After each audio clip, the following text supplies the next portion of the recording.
ये अहम खबर देखिए, इस सवाल के बीच में ये खबर आपको बताएगी कि ये सवाल कितना पर्टिनेंट है। इस समय ये सवाल जो रावण ने उठाया, यूक्रेन जंग के बीच अब तीसरे विश्व युद्ध की आशंका।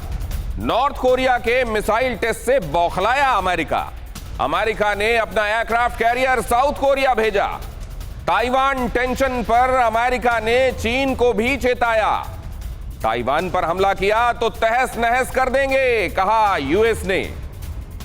यही समझना चाह रहा हूं मैं जनरल दत्ता, ये सवाल तो बिल्कुल वाजिब है कि कौन है जो विश्व युद्ध के रावण को खत्म करना चाहता है। लगता तो ये सब उसको बढ़ाना चाहते हैं, पालना पोसना चाहते हैं। जनरल दत्ता, देखिए ऐसा है कि हमने पहले भी इसका जिक्र किया था कि पूरी दुनिया में आज के दिन कौन विश्व शक्ति है, उसकी होड़ लगी हुई है।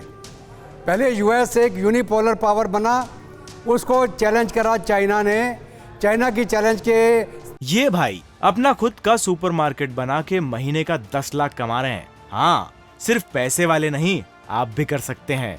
फ्रीडम ऐप को अभी डाउनलोड कीजिए। तो थोड़ा बुखलाया यूएस, और उसके बीच में रशिया ने बोला मैं तो मौजूद हूँ और मेरे को कैसे भूल सकते हैं आप, मैं भी एक विश्व शक्ति हूँ।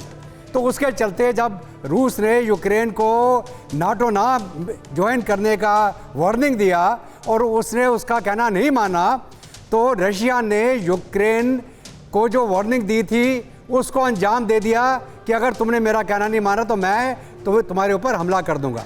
तो ये रशिया यूक्रेन का वॉर नहीं है, ये रशिया यूरोप और यूएस का वॉर है। एक तरफ यूएस और पूरा यूरोपियन यूनियन जो आपका नेटो कंट्रीज इकट्ठे होकर लड़ रहे हैं, एक तरफ रशिया है और यूक्रेन बीच में मोहरा बना हुआ है जी। अभी ये कहां से ट्रिगर होगा?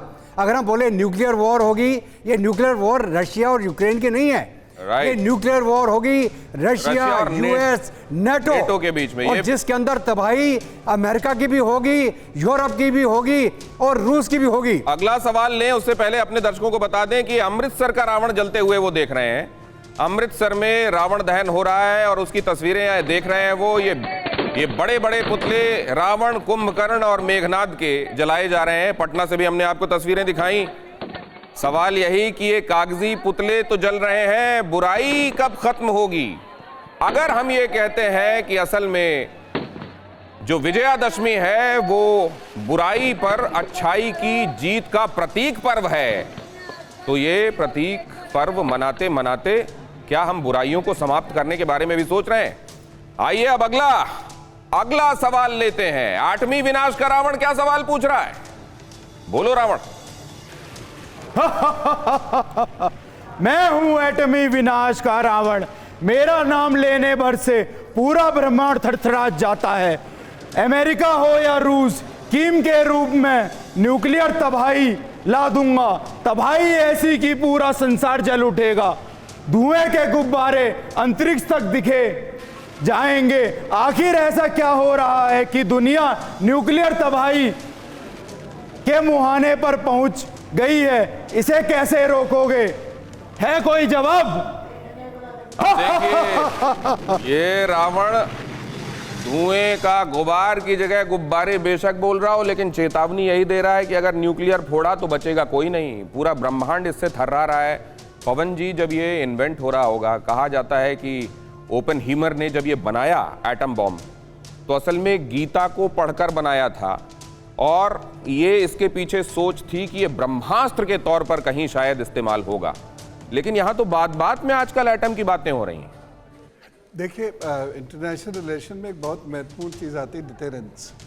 डिटेरेंस की वजह से एटॉमिक वॉर होते हुए नहीं दिख रही। हाँ, कुछ डर्टी बॉम्ब्स का उपयोग हो सकता है जो चेरनोबिल में है, और उसकी वजह से यूक्रेन को एक नुकसान पहुंचाया जा सकता है, जिससे ये लड़ाई जल्द से जल्द ख़त्म हो और इसमें नाटो का इंटरफेरेंस लेट हो जाए या ना हो पाए। लेकिन एटम युद्ध होगा, इसकी संभावनाएं मुझे अभी बहुत कम नज़र आती हैं। लेकिन ये बात मैं ज़रूर मानता हूँ कि इस दुनिया के अंदर दो ऐसे सनकी लोग हैं जिनके ऊपर यदि बहुत बात आई तो वह मानवता की फिक्र किए बिना वह कोई ऐसा मिसाइल लॉन्च ज़रूर कर सकते हैं जिससे एक बड़ी तबाही हो। लेकिन तृतीय विश्व युद्ध हो, उसमें एटम का प्रयोग हो, ऐसा मुझे फ़िलहाल नज़र नहीं आता। ईश्वर करे जैसा आप कह रहे हैं वैसा ही हो, लेकिन हर दिन दुनिया का अंदेशा बड़ा होता जा रहा है पीके घोष से। देखिए, ये मैं मानता हूँ कि ये जो एटॉमिक थ्रेट्स हैं ये रशिया से और आ रहे हैं, लेकिन अब तक जो है ये एटॉम बॉम्ब जो था ये एक पॉलिटिकल वेपन था, यानी कि जैसे कहा ये डेटरेंस के लिए था। आप इसे इस्तेमाल करेंगे तो हम भी इस्तेमाल करेंगे और दोनों में से कोई भी नहीं बचेगा। एक म्यूचुअली एश्योर्ड डेटरेंस जिसे कहते हैं मैड पॉलिसी पर टिका हुआ था। अभी आपने देख रहे हैं कि प्रेसिडेंट पुतिन कई बार उन्होंने थ्रेटनिंग दिया है न्यूक्लियर थ्रेट्स का। ये भाई अपना खुद का सुपरमार्केट बना के महीने का 10 लाख कमा रहे हैं। हाँ, सिर्फ पैसे वाले नहीं, आप भी कर सकते हैं। फ्रीडम ऐप को अभी डाउनलोड कीजिए।